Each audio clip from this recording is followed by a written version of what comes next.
Dear brothers and sisters in the Lord, ప్రభునందు ప్రియమైన సహోదర సహోదరులారా, today's verse for our meditation is taken from the book of Isaiah chapter 49 verse 16. ఈ దినము మన ధ్యానం కొరకే తీసుకున్న వచనము యెషయా గ్రంథం 49వ అధ్యాయం 16వ వచనము.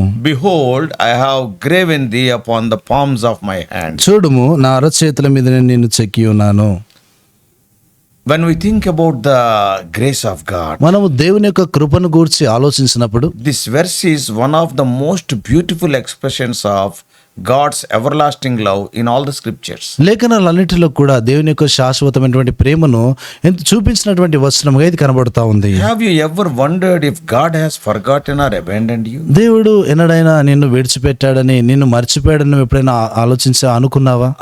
And if he has forgotten you, ఆయన నిన్ను మర్చిపోయి ఉంటే you would be falling into endless adversities. నువ్వు చూస్తే ఇంకా అంతు లేనటువంటి విరోధమైనటువంటి పరిస్థితులు పడిపోయి So ఉండేవాడివి. many afflictions which keep dragging you deeper and deeper. అనేకమైనటువంటి శ్రమలో నేను లోతుగా లాక్కొని వెళ్ళిపోయేటువంటి పరిస్థితి. You would be in so much despair. నువ్వు ఎంతో గొప్ప నిరాశ నిస్పృహలో ఉంటావు. We thank God when we become his children after salvation. మనము రక్షణ పొందిన తర్వాత దేవునికి బిడ్డలంగా అయిన తర్వాత And he has engraved us upon the palms of his hands. మనల్ని ఆయన తన యొక్క అరచేతుల మీద ఆయన చెక్కి ఉన్నాడు. Let us see every word of today's promise. ఈ దినం వాగ్దానంలో ప్రతి మాటను కూడా మనం ధ్యానిస్తాం. This promise is not our one day experience.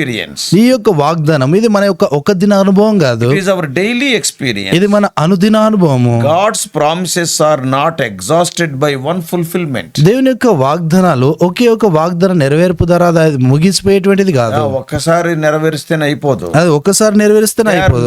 They are manifold mercies. అవి నానా విధాలైనటువంటి కృపలు. And so that after you have opened one fold and found out one signification and fulfillment, you can unfold them. So many folds, so many are there. ఇందులో చూస్తే ఇది నానా విధములైనటువంటిది గనక ఒకటి తెరిచిన తర్వాత ఇంకా అందులో నుండి ఇంకా అనేకమైనటువంటి సంగతులు అనేటువంటివి ఉంటాయి. One after another, almost without end. ఒకటి తర్వాత ఒకటి అనేటువంటిది ఇంకా అంతు లేకుండా ఉంటాయి. So many promises. అనేకమైనటువంటి వాగ్దానాలు. I believe that the promise for our meditation today belongs to primarily to the seed of Israel. ఏదైనా మనకి ఇవ్వబడినటువంటి ఈ యొక్క వాగ్దానం చూస్తే ప్రాథమికంగా అది తన సంతానమైనటువంటి ఇశ్రాయేలుకు చెందినటువంటిది. And not only that, అంత మాత్రమే కాదు, the whole church has a body today. ఈ దినంలో ఉన్నటువంటి సర్వ సంఘానికి And ఇవ్వబడినటువంటిది. also to every individual member of that body. తర్వాత ఆ యొక్క శరీరంలో ఉన్నటువంటి ప్రతి అవయవానికి సభ్యునికి కూడా. Now let us see ఇప్పుడు చూస్తాము the word by word meaning of this most valuable promise. ఎంతో విలువైనటువంటి యొక్క వాగ్దానం యొక్క ప్రతి మాటను మనం ధ్యానిస్తాం. Every single word deserves to be emphasized. ప్రతి మాట కూడా ఎంతో ప్రాముఖ్యతనిచ్చి చూడాలి. Now we will begin with the first word. మనం ఇప్పుడు మొదటి మాట చూస్తాము. Behold. చూడుము అంటాడు. Behold is a word of wonder and it is intended to excite admiration. ఇదిగో అనేటువంటి యొక్క మాటను మనం గమనిస్తే అది ఎంతో గొప్ప తెలియజేసే ఆశ్చర్యార్థకమైనటువంటి వచన మాట. Whenever you read in the scripture, it is like an ancient signboard. ఎప్పుడైనా మనం ఈ యొక్క మాటను మనం చదివినప్పుడు అది ఒక ప్రాచీనమైనటువంటి ఒక గుర్తుగా ఉండేటువంటి ఒక బోర్డు లాంటిది. అది Behold is the word which draws our attention. ఇదిగో అనేటువంటి ఒక మాట మన యొక్క ఏకాగ్రతను తీసుకుంటుంది. It says that carefully observe what I am telling. నేను ఏం చెప్తా ఉన్నది జాగ్రత్తగా వినుమని చెప్తా ఉంది. So in our text there is something worthy of being studied. మన యొక్క Text. మన యొక్క సందర్భంలో చూస్తే మనము కొంత ధ్యానించదగినటువంటి విషయంగా ఉంది. Behold. కాబట్టి ఇదిగో. And the next word. తర్వాతి మాట I. నా అంటాడు. This divine artist who is engraving you and me on his palms of his hands. తన యొక్క అరచేతుల మీద నిన్ను నన్ను చెక్కుతా ఉన్నటువంటి ఈ యొక్క దైవికమైనటువంటి ఆయన is none other than God himself. ఆయన ఎవరో కాదు, ఆయన దేవుడే.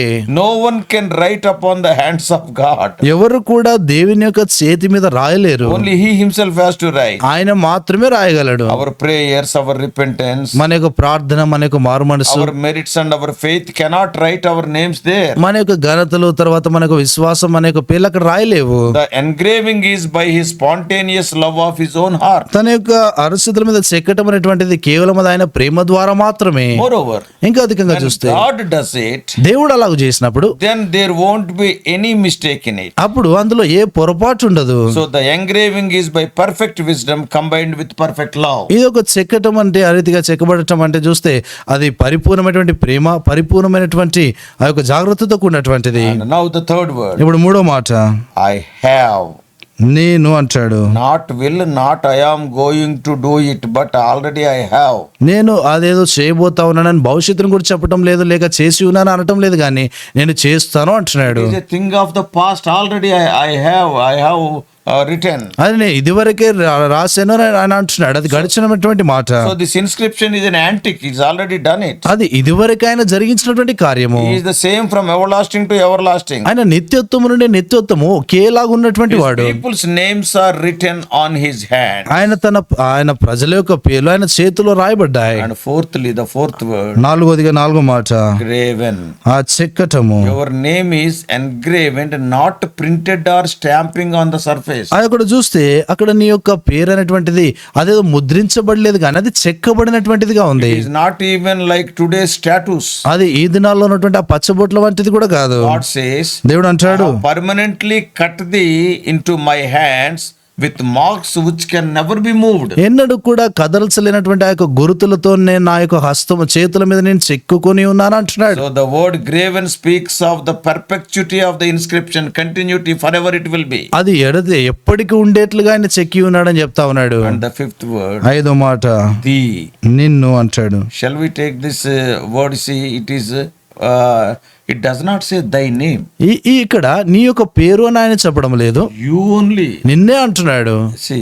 See the fullness of this. ఈ యొక్క మాట యొక్క సంపూర్ణతను చూడండి. I have graven thy person, thine image, thy circumstances. నేను నీ యొక్క వ్యక్తిని, ఆ తర్వాత నీ యొక్క పరిస్థితులను, నీ యొక్క ప్రతి విషయాన్ని కూడా నేను చెక్కి ఉన్నాను అంటాడు. Graven thy wants and thy works. నీ యొక్క ఇష్టమైనటువంటి సంగతులు, నీ కార్యాలన్నింటినీ కూడా చెక్కి I ఉన్నాను. have graven everything about thee. నిన్ను గూర్చి ప్రతిదీ నేను చెక్కి It ఉన్నాను. is not an outline sketch or a line diagram, but it is a full picture. అది సంపూర్ణమైనటువంటి దృశ్యం అయింది, ఏదో బయటికి గీసేటువంటి ఆకారం కాదు As అది. though the man himself were there on the hand. ఆ యొక్క చేతి మీద ఒక వ్యక్తి ఉన్నట్లుగా అది ఉంది. Darest thou to say that God forgets thee? దేవుడు నిన్ను మర్చిపోతాడని చెప్పటం ఎంత ధైర్యం అది.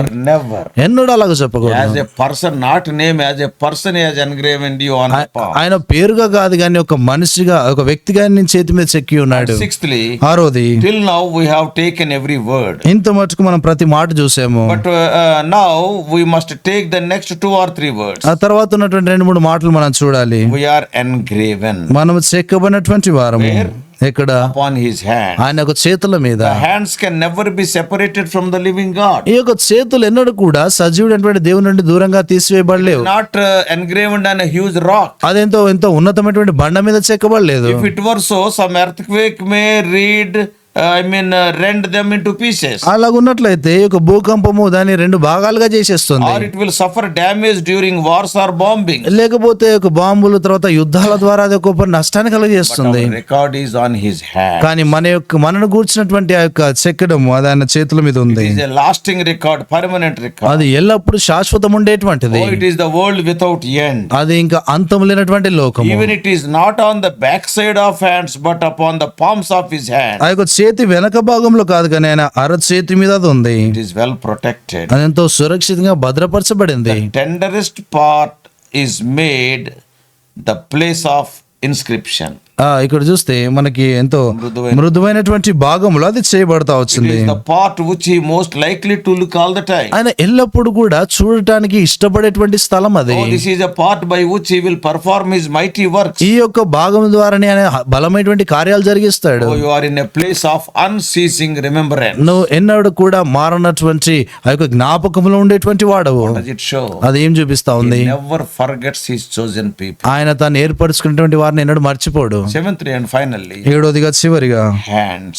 ఆ యొక్క చేతులు. He is not saying that I have engraven thee upon the palm of one hand, but in the hands in plural. అక్కడ చూస్తే ఆయన నా యొక్క చేతి మీద నేను చెక్కి ఉన్నాను అనడం లేదు కానీ బహువచనం వాడుతూ ఆయన చేతుల మీద అంటాడు. There are 2 memorials. అక్కడ చూస్తే 2 జ్ఞాపకార్థాలు ఉన్నాయి. The saints shall never be forgotten. ఆయన పరిశుద్ధులను ఎన్నడూ కూడా మర్చిపోబడరు. The inscription is put on the palm of his right hand of blessing. అక్కడ చూస్తే ఆయన యొక్క కుడి హస్తం అది ఆశీర్వాదం ఆశీర్వాదాన్ని గుర్తు, and the palm of his left hand of his justice.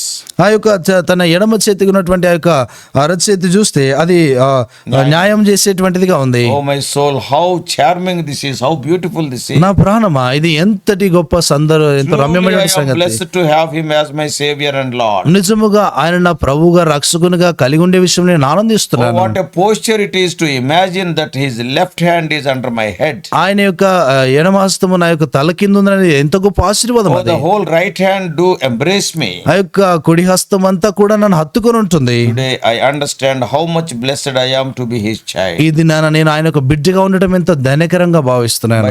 By and by, before I close. నేను ముగించడానికి మునుపుగా, Yeah, what about you, my friend? నా స్నేహితుడా, నీ సంగతి ఏంటి? You are hearing about the utmost care and concern of a loving Jesus towards his blood-born children. తన రక్తం చేత కొనబడినటువంటి బిడ్డల పక్షాన దేవుడు కలిగినటువంటి ఆ జాగ్రత్తను గురించి వింటున్నావు. Are you born again? నువ్వు తిరిగి జన్మించినావా? If not, లేనట్లయితే yes, confess your sins today and be washed by his precious blood. ఈ దినాన నీ పాపములు ఒప్పుకొని ఆయన అమూల్య రక్తం చేత కడగబడు. Then you can enjoy this eternal love and eternal protection. అప్పుడు నీవు ఈ నిత్యమైనటువంటి ప్రేమను, నిత్యమైనటువంటి ఆ యొక్క భద్రతను God ఆనందించగలుగుతావు. help you to take such a decision. అటువంటి తీర్మానాలు చేయనట్లు ప్రభు నీకు సహాయపడును గాక. May God bless you. దేవుడు మిమ్మల్ని దీవించును గాక. Let us pray. ప్రార్థన చేస్తాం.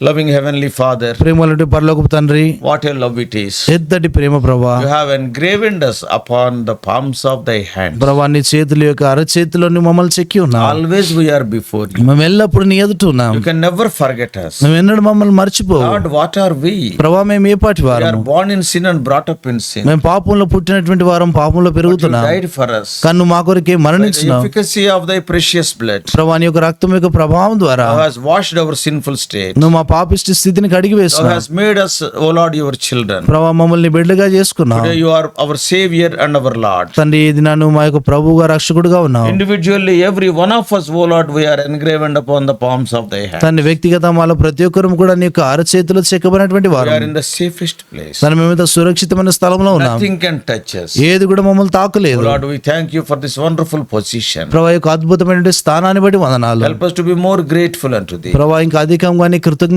Help us to సహాయపడండి. live for thee, O Lord. ప్రభా, నీ కొరకే జీవించినట్లు Lord, సహాయపడండి. we may proclaim thy glories unto the people around us. ప్రభా, మా చుట్టూనటువంటి వారికి ప్రభా నీ మహిమను ప్రకటించినట్లుగా చేయండి. In Jesus' precious name we pray. యేసు ప్రభు రమ్ములు నాన్న ప్రార్థించి వేడుకుంటున్నాం మా తండ్రి. ఆమేన్. God bless you all. Please subscribe for more spiritual messages to the YouTube channel John Victor Telugu Messages.